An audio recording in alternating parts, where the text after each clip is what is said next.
Thanks for being here. Perfect. So you may be wondering what sort of juicy thing a field biologist has to confess, given that most of the time we're either out at sea or sitting behind a desk analyzing data. And you might also wonder what could be so confidential about dolphins, considering how little we know about their life. From the surface, that's where I work, we get only a glimpse of their existence. So why confession of a field biologist? In the book I talk about my life with dolphins, whales, sea turtles, and other remarkable creatures, but I also talk about my personal life as a woman and as a scientist. Growing up in Italy, my country, as a woman who dreamed of studying animal behavior wasn't always easy or popular for that matter. We Italians can be just a tiny bit conservative, and many people when I grew up thought that a woman plays for more in the kitchen than outside in the wild studying large creatures. So in the book opens a window into my personal thoughts, my insecurity, my frustration, some of my successes, and I hope by telling my story that I might inspire other people to become involved, or even more involved, in the protection of the oceans. And what is really confidential about this animal are the many personal aspects of their everyday life that I was lucky enough to witness firsthand. Which goes to show that if you spend thousands of hours at sea, sooner or later you're going to learn something. And what I have learned from dolphins, above all, are the remarkable similarities that this animal have with us. How caging them really means to take away their way of life, and why we really must protect them. And I will start by reading a paragraph from my book. With my own eyes, I've seen the societies in which dolphins live, and how they find companionship and build lasting bonds, just as we do. They thrive in open space where they can move freely, communicate with others, and learn the culture of their species. The eternal smiles on the faces of dolphins in a tank should not be taken as an indication of happiness. The signs of their true emotions are there, if we can only be sensitive enough to notice them. Dolphins in captivity are nothing like the dolphins I've seen in the ocean wilderness. I'm connected to the animal world by my humanity, not superior to it. My experiences have brought me face to face with animals in their own environments, where I have encountered diverse personalities and witnessed an array of emotional responses. As a result, I feel I'm an integral part of nature, interconnected in the magnificent web of life. Now, I'm going to tell you how I started on this journey, along with a few stories and paragraphs from my book, without, of course, revealing you too much. If not, you won't be interested buy my book and I will lose my chance to become a best-selling author. So let's start from the beginning. As you can see, I've always been fascinated with animals. This was me, happy as a clam, with my first stuffed dog. And this is me just a few years later. Some kids had dogs, but I really like animals. During my childhood, I spent many summers with my family camped out on this remote beach in Sardinia, an island of Italy, and it was there that my first love affair with nature really began. In Sardinia, I explored a small creature in the sand, I snorkeled in a sea full of life, I ventured inland among sheep and wild horses. And my parents always let me roam free. They were never obsessed about safety. They figured if I got pinched by a crab, next time I would be more careful. And I did, and I was. So basically learn from your own experiences. And I think it's a really good life lessons that many kids are missing today. And that's probably what got me so close to nature since an early age. And if it had been up to me, I would stay in this natural paradise. But that was only summertime. Instead, I grew up in a succession of Italian cities due to the itinerant nature of my dad's job, So as an escape, I tried to find it to open my own window of nature. And it really didn't matter if I live in the city. For me, there was always a place to find the animals. In the style of early ethologist, I have my little food book where I wrote all kinds of experiments on the animal I observe, from a lizard eating a caterpillar in my mom's garden, of the hamster I kept in a terrarium in my bedroom, or the sleeping habit of my dog, Yogi, here with me in the picture. I spend hours every day in company of animals.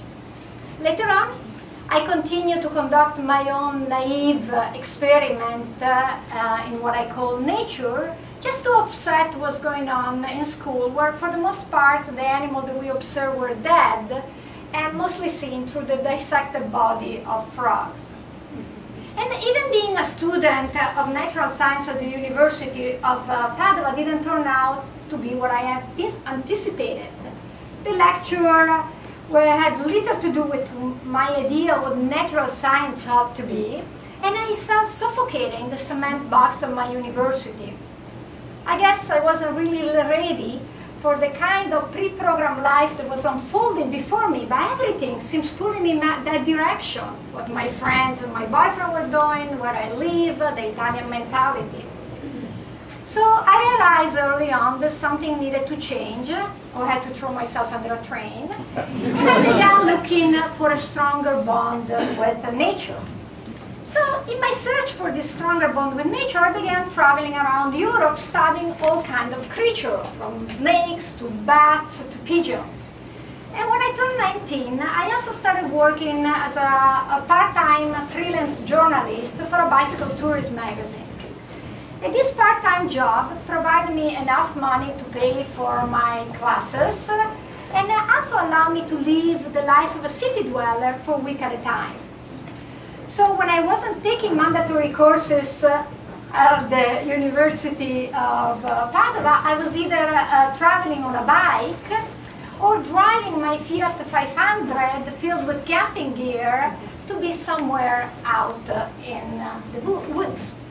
And that's me on the bike, with armed with a radio and eating cookies in a natural reserve in Sardinia, where I was helping with a study of migratory pigeons.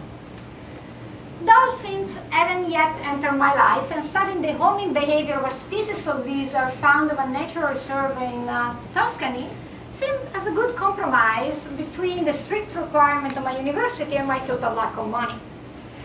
Even though this reserve wasn't the wildest place I can ever imagine, and this tiny roving reptile weren't the large mammal I was really hoping to study, I was out in the field studying animals for the first time in my life, and I was really happy.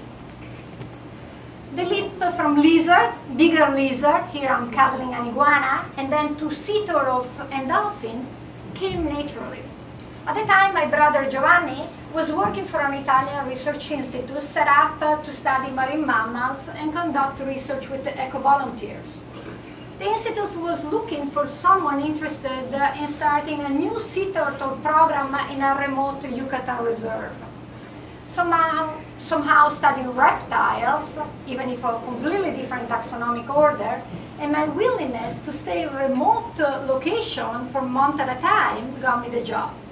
And I didn't let the fact I spoke no Spanish on the job, pay next to nothing, get in my way. So began my 6-year project in the isolated natural reserve of Yucatan called El Palmar, where I was the principal investigator. During the day I gave lectures and explored nature with my eco-volunteers, and at night we searched for sea turtles. I slept under the stars and lived for months at a time away from civilization, and it was really wonderful. At El Palmar, the research station was almost nothing. There was a fisherman's shack, these are the fisherman's children, a couple of old buildings, coconut tree, and all around the impenetrable mangrove swamps.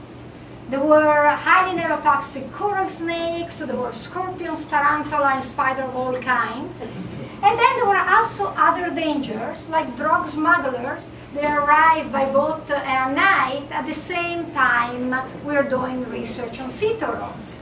And here is one of my eco-volunteers practicing sign to locate a new nest of sea turtle, while in the background you can see the military patrol checking El Palmar for sign of drug smugglers. In reality, they came only once to see if we are okay, and we never see them again. Here, from May to August, hawksbill and other species of turtles came ashore to lay their eggs. And with my volunteers, I used to walk up to 8 miles every night just to find them. These turtles are amazing in their ability to find the same shores where they were hatched from hundreds, sometimes thousands of miles away. And it really takes your breath away to see these ancient-looking reptiles to come ashore and find the perfect spot to lay their 180 plus delicate ping-pong-sized ball eggs. And we used to wait until the female laid their first run of eggs before collecting data. I know this might seem intrusive to you, but it was really the best time to collect information. Now, I still wonder if the baby turtle will ever go back to the El Palmar shore after they took their way out to sea, threatened by pollution, coastal development, shell trade, and many other dangers. These animals are really a few steps away from extinction. So one morning, in my second year of El Palmar, I was sitting along on the beach and I saw a dolphin coming in my direction. Right away, I recognized Superhero, a dolphin I met here the year before. But busy as I was with sea turtle study and my eco-volunteers, I really didn't have any time to think about dolphins. But the presence of Superhero, his companion, was kind of hard to ignore, and I began to think about how I could study dolphins at the same time I was doing my sea turtle research. So, without either of us knowing it, Superhero and I really opened my first chapter with dolphins. It was easy for me to get pointers on how to study dolphins from my older brother Giovanni. On dolphin matters, Giovanni knew far more than I did, and to our family and friends, he's always been the dolphin expert, and then down the food chain was me, the reptile enthusiast. In the summer that followed, I began my first rudimentary study on dolphins, first from the shore of El Palmar, then from pangas like this one. In exchange, I was giving a beer to the fishermen, and then later on from this pier in the Biosphere Reserve of Rio Lagartos, still also in Yucatan. And I moved the project here during the third year because between drug smuggler and coral snakes, life on El Palmar was becoming a tiny bit too difficult for my eco-volunteers. Research was going well, but there were still problems I needed to address. For instance, the kids at Rio Lagartos, the small village where we were based, used to play war game using sea turtle eggs as ammunition. So I decided that I needed to do something to teach them something about conservation. And perhaps that was the first time they became really clear to me that the pace of sea turtle exploitation was really outpacing the benefit to do scientific research. Then, as a result of the dolphin work that I was conducting in these reserves, something unexpected happened. My director back in Milan called me when I was still in Mexico and asked me if I was interested in becoming the principal investigator for the first dolphin study in the Greek waters, just upon my return from Mexico. Well, you can imagine what I answered to him. So there I was on my way down to the southern Italian port of Otranto, where the research vessel, the Bolina, and its captain Enzo were waiting for me to leave for Greece. I had experience with volunteers, I had experience with sea turtles, a little bit with the dolphins in Yucatan, but what did I really know about the dolphins of the Greek waters? I was quite nervous. To make things things even more intimidating, there was the fact that I'd been on a research sailboat only once. I guess what? I got seasick as a dog. So my romantic idea of being out at sea, doing research, suddenly clashed with the reality of being green and completely nauseous. So I was terrified by my upcoming months at sea. But things seems to find a way to resolve themselves. I didn't get so seasick, and I managed to learn enough to conduct what turned out to be a pretty good research project. There were, of course, some rough spots, like the dramatic mood swing of our lunatic captain, who insisted on eating nothing else than pasta carbonara, which I love, I'm Italian, but not for months at a time when you're out at sea. So began the great experience of being face to face with dolphins in the Greek waters. And I want to read you another paragraph about my first sighting of striped dolphins. As we paralleled the school, the dolphins approached the boat to ride our bow wave. A kind of magic is beginning, and Nella, Sarah, and I scramble into the net suspended below the Bolina bowsprit to be closer to it. Here we hang, with our head upside down, just an arm's length from the water. The dolphins so near to us, we can almost touch their fluid bodies. One animal surfaces, raising our fingertips, and a shiver ran down my spine. We are not speaking anymore, and it's clear all three of us are feeling the same intensity. From our perch, we can clearly see the individual detail of their painted body as they move effortlessly and gracefully through their salt blue world. For the first time, I can see the shape of their eyes under what seems their heavy black makeup. There is something there that I have not seen in my work with other animals, a kind of knowing or consciousness. It feels like they are as aware of us as we are of them. Time seems stopped. After my experience in Greece, I began doing research in the Ligurian Sea, tracking fin whales like this one with hydrophones. They allow us to follow them late into the night, listening to their conversation. Each species of whale has unique vocalization, and fin whales usually produce loud pulses at a frequency of about 20 Hertz. That is just below our human audible threshold. These guys with blue whales can also speak at one of the lowest frequencies known in the animal world. This research opened my eyes, but especially my ears, to a world where sounds travel almost 5 times faster than it does on land, where there is a virtual cacophony of sound. There were sounds made by cetaceans to help them navigate their surrounding, to communicate with other individuals, to locate their prey. It is sound that they use basically to survive in their challenging environment.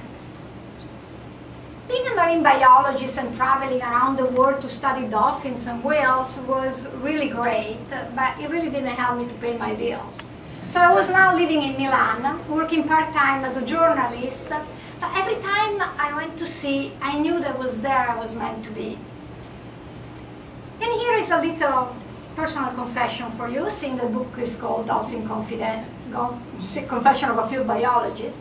In Milan, I met Charlie, an Hollywood native that was a friend of a marine biologist friend of mine. Charlie was a sailor, and while in Italy was helping with the research on the Bolina. We became friends, and then, well, something more than just friends. So a couple of years later, I moved from Italy to Los Angeles to be with Charlie. And sailing on his boat in the Pacific Ocean, I found myself an ocean apart, thousands of miles away from my family, my friends, and my country. But it seems so natural that it had to be the right choice. And before leaving, like a really good Italian immigrant, I also filled up my luggages with prosciutto, wine, cheese, like my dad, so it wasn't so bad after all. I kept my project in Yucatan and some freelance journalist work, but I also started spending more time in the Los Angeles waters. It was really astonishing to me the diversity of marine mammal species one could find in these Californian waters. And I was even more amazed to discover that nobody ever studied dolphins and whales here, even if LA is a city where you have almost 20 million people. And even if some of these animals move really close to shore, like bottlenose dolphins or these gray whales here. This was an enigma to me, but I was captivated by the idea of being a research pioneer here, or there. That was the beginning of what became one of the largest marine mammal study along the West Coast, and also my everyday life spent in company with dolphins. Among the many amazing encounters that I had in the California waters, I will always remember my first encounter with a blue whale at the beginning of my research there. I was out at sea in my first research boat. It was a small 20-foot power boat in a really rough day. And I remember this blue whale coming up just next to my boat, and the blowhole of the whale being as big as my caddy cabin. I really felt the size of a toothpick. Just imagine a small child could walk on one of these whale's arteries, or their heart is as big as my Mini Cooper. It's pretty impressive. I managed to learn English enough to get accepted for a PhD program at UCLA, although I kept my strong Italian accent. And the title of my dissertation was to be, of course, the ecology of marine mammals of the Santa Monica Bay. That is the bay of LA. My focus was on the coastal bottlenose dolphins, or what I call my metropolitan dolphins, such as the one with the sleepy eye that you see here. But don't be fooled by sleepy eyes, because dolphins and whales sleep only with half of their brain. The other half always need to be awake and alert to avoid drowning. At the beginning, my data collection drove from my past research, but it became more complex, and I needed to find a research team, what I dubbed the Los Angeles Dolphin Project Team, or LADP. That in LA is not a good idea to confuse with LAPD. Many of my research assistants became a long-term friend, which I think is yet another advantage of this line of work. Spending increasingly more time at sea, I became even more captivated by the dolphin's social life. And I started observing extraordinary things that often happen when you least expect them. And I want to tell you an extraordinary story that I also describe in the book. So one day we were following a school of bottlenose dolphins, as we do on a weekly basis with my research team. And these dolphins usually move at less than 300 feet from shore, and they stop here and there to feed in circle. But that day, one of the dolphins in the group abruptly left and moved offshore, followed by the other dolphins. That was kind of unusual behavior for these coastal dolphins, so I decided to follow them as well. 3 miles or so from shore, the group stopped, forming a sort of ring around a dark object. We moved a little bit closer, and it was then that I saw the seemingly lifeless body of a girl. She was pallid and appeared to be fully clothed. And as the boat went even closer, she raised her hand as a plea for help. We called the lifeguards, and the lifeguards told us not to do anything, wait for them. And my feeling was that if we didn't act immediately, that girl could have died. So we decided to ignore the lifeguard advice and take her aboard. We took her clothes off and tried to make her warmer with our body and blankets. And I noticed she was quite young. We didn't seem to communicate. She was not English. And I noticed she had a plastic bag attached to her neck. Close to the harbor, the lifeguard came and met us. We handed the girl off to them, and then we went to the hospital a few hours later to see if she was okay. The doctor came out. He thanked us for our quick action. He told us that the girl was 18 years old. She was from Germany, vacationing in LA. And as the letter found in her plastic bag explained, she was committing suicide. busy as we were trying to save the girl, we completely forgot about the dolphins. What might have done if we didn't get there? Would they have saved her? You know, there are many stories of dolphins saving humans, either by fending off sharks or pulling the body of people toward the surface. Many scientists, though, think that there is not enough scientific evidence for this, and dolphins, in fact, do not save humans because we don't have this hard evidence. But that day, I witnessed coastal bottlenose dolphin doing something unusual, and by taking us 3 miles or so from shore, they brought us to save a dying girl. Was that a coincidence? I'm still wondering about that today. So not too long after that experience at sea, Charlie and I decided to co-found Ocean Conservation Society, a non-profit set up to conduct scientific research, but also educational programs for the protection of the ocean. Our decision was just a tiny bit daunting, as it meant that our collective income will suddenly stop as soon as Charlie left his job and I stopped working as a photojournalist. But we decided to move ahead anyway and risk it all. You live only once, right? So OCS was the beginning of a new adventure, and the research became even more complex, which meant that my equipment now requires several pelican cases to go out to sea. We have computers and hydrophones and video cameras and plankton nets and much more. So things really change from when I first started collecting behavioral data alone with only a pen and a piece of paper. But I always try to remember not to lose track of what I really wanted to observe, and not to lose my sense of wonder and curiosity about the animal world. It was really passion and curiosity that brought me here in the first place. In the water of Southern California, I had the fortune to have many encounters with dolphins and whales and learn more about their complex lives. For instance, following sea lion and dolphins for a really long time and videotaping their behavior, I discovered the sea lion actually take advantage of the superior ability of dolphins to echolocate food. So they can use the same foraging ground. So the sea lion follow the dolphins, they use the same food, and then they break apart. And here is what sea lion usually do to follow dolphins. They come out, and if they lose them, they look what they are going. I learned how to see the linkages that exist among different species and their collective habitat, and I expanded my research to include all kinds of creatures, including seabirds. And here is John, one of my research assistants, collecting data on seabirds with a PDA.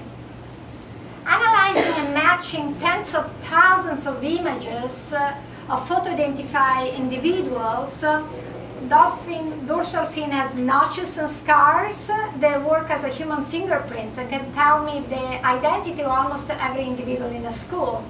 So by looking at this individual, I discovered more about the local population of bottlenose dolphins in California.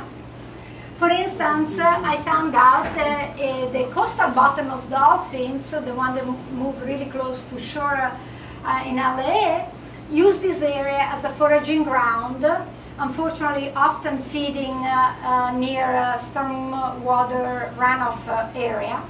And then they move up and down the coast from Mexico to Oregon. And now we have a large collaborative effort with other scientists to study the movement of this animal up and down the coast.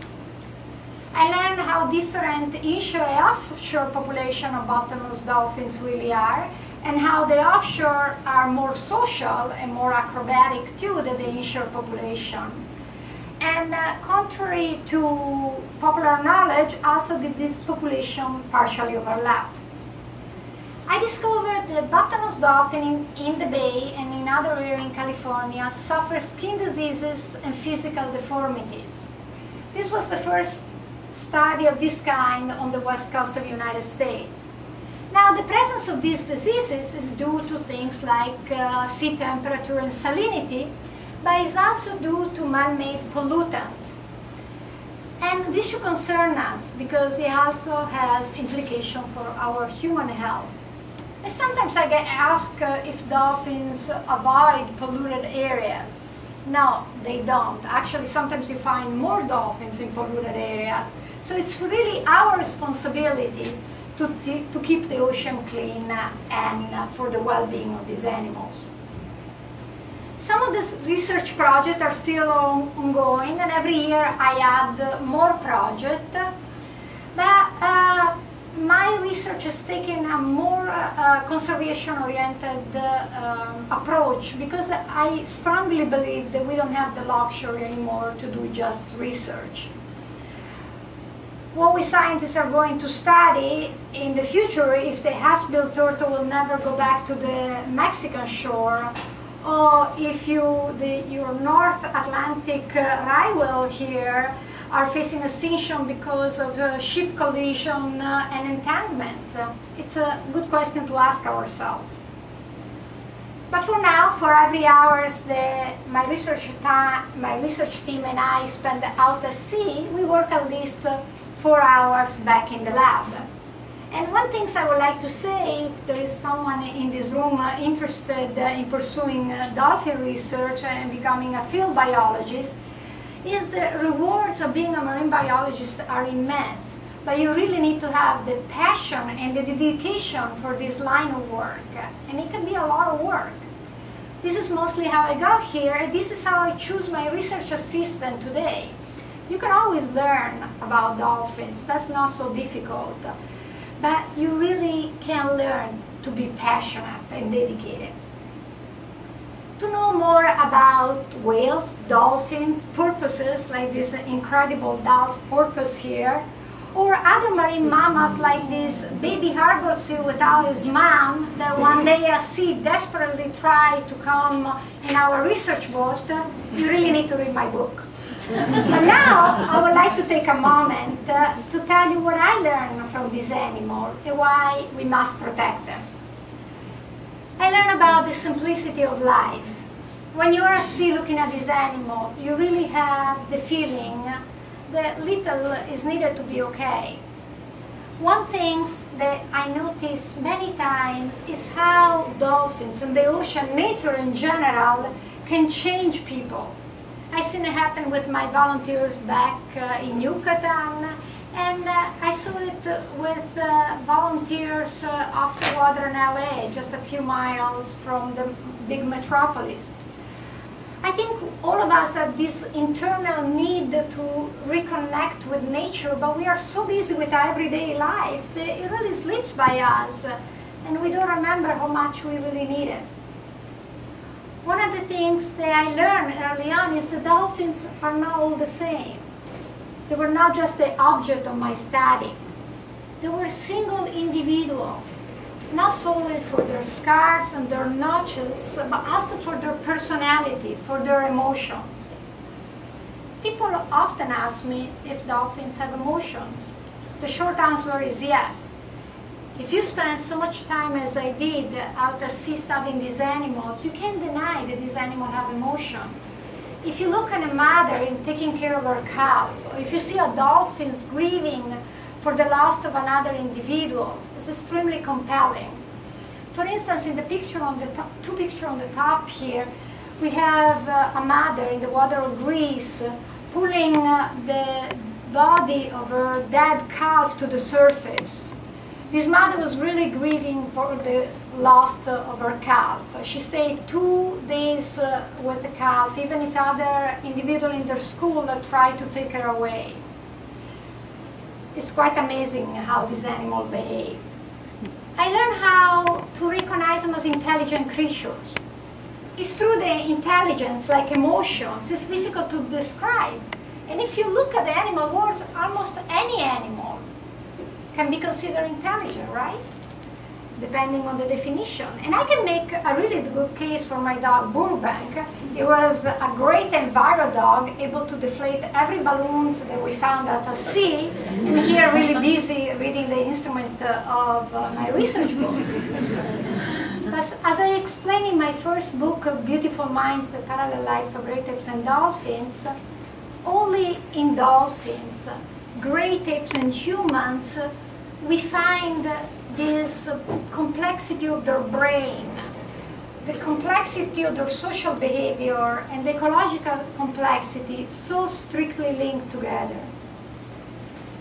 If you look at the dolphin's ability to learn and transfer information, to imitate and remember, to develop strong bonds, to care for the young, you realize how similar they are not only to great apes, but also to our own species, probably more than we would like to think or we would like to admit.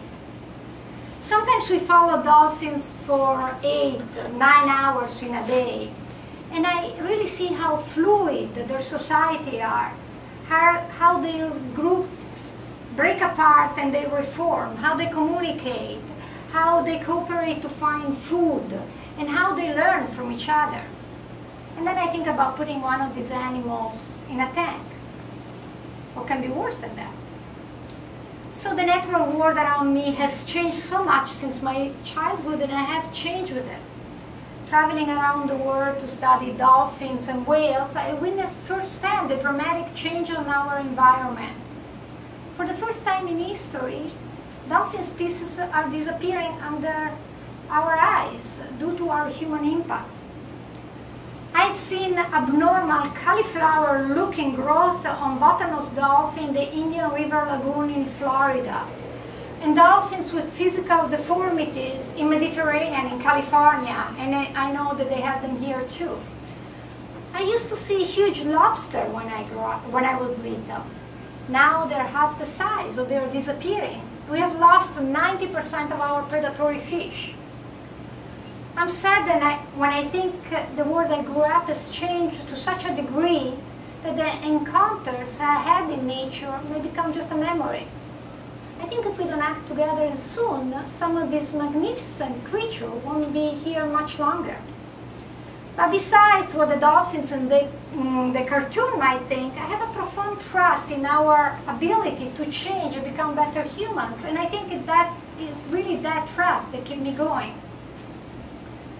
I've been in company of dolphins and whales for more than 20 years, observing their behavior, their similarity with us, learning about their emotion. I feel at home with them. They are in my life, and often they are also in my dream. But I feel I still know little of their complex life. Despite the years I spent with them, I'm struck by how much there is still to learn. And at the same time, I grow increasingly worried about their future. Real changes must happen to save this animal, but what changes? We need effective ocean protection, and to get that, we need to see ourselves as a part of a grand natural system. Education, and more specifically environmental education, can probably help us to attain that goal. Environmentalism is not an option like choosing one religion or political affiliation. My husband wrote in his recent book.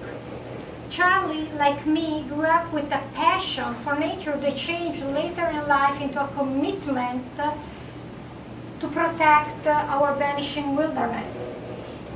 I don't want to seem so overly simplistic. You need more than education and passion to save the ocean. But we already have sound science on our side. Now we really need the tangible, measurable, conservation-oriented action. We need the effort of scientists, policymakers, politicians, all of us working together, even if that means getting outside our comfort zone. I'm often asked how one person can make a difference. And this is a really complex question, but I do believe that a clear first step is to cultivate a better knowledge of the issue facing our ocean and our planet, and then become actively involved in the protection of the ocean. One example, you can simply start by picking up an issue of interest in your community, and then work to involve other other people to influence the political process. We need to build a stronger sense of stewardship within our community. I do believe that people, and not only government, must shape the direction in which decisions are made. Each of us has a say in the future of the dolphins, of the whales, of the ocean, and also our own species. And I strongly believe that exercising that say is our chance for greatness, perhaps our last chance. Thank you.